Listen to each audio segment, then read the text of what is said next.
What a relief. That was my thought as the first episode of the new season of Mr. Robot entered its final minutes. It reflected the world's darkness, and yet it seemed to set its protagonist on a path toward some kind of evolution, toward compassion and away from isolation.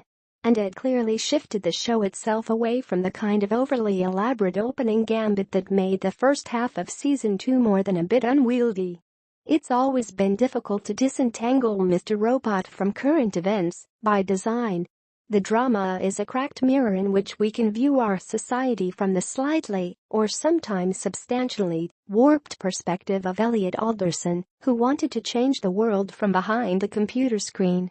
Elliot, Rami Malek, got what he wanted. And like many characters in the darkest fairy tales, he had cause to repent his wish. And of course, the season premiere of Mr. Robot did not look like a fairy tale, though its tone was off-kilter and dreamlike, which lent it a certain lyricism. One of the show's signal accomplishments is the way it seems vehemently of our world, but, at the same time, a few degrees away from it, and a few years ahead of it, or behind it. There's often a fable-like quality to the story. Wizards appear and utter gnomic phrases. Unpredictable forces are unleashed and people die. Codes and riddles must be unlocked. Elliot is a hobbit and a resident of the Matrix, all at once. That said, at many different moments, Power Saver mode resembled a horror movie. There was a clammy, surreal atmosphere of danger in the dim rooms and unlighted streets Elliot navigated. Even in brighter spaces, like the city bus, the greenish quality of the light made everything feel unhealthy and off. In the fast food restaurant in which he met Irving, Bobby Cannavale, a neon red sign felt like a premonition of a violent death, or a reminder of the blood that flowed from Elliot's bullet wound. And yet, despite all those dislocating elements, all deployed masterfully to reflect and amplify Elliot's anxiety, there was hope at the center of this episode. At a key moment, Elliot got out of his head and into reality. He still wants to change the world, not just to save himself, but to save everyone else from the chaos he unleashed.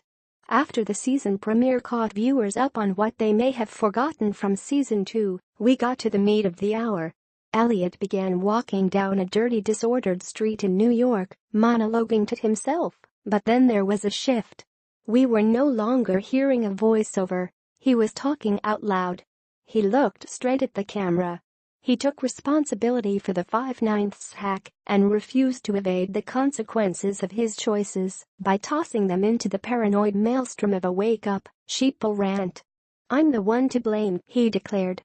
And of course, he wasn't really in the street at all. The scene cut back to the fast food restaurant, where an employee finally threw out Elliot. He had apparently been stuck in a reverie in a corner of the burger joint. It's very Mr. Robot-like to reveal that what we thought we saw wasn't quite what we assumed it was. Yet that direct address to the camera was still quite meaningful.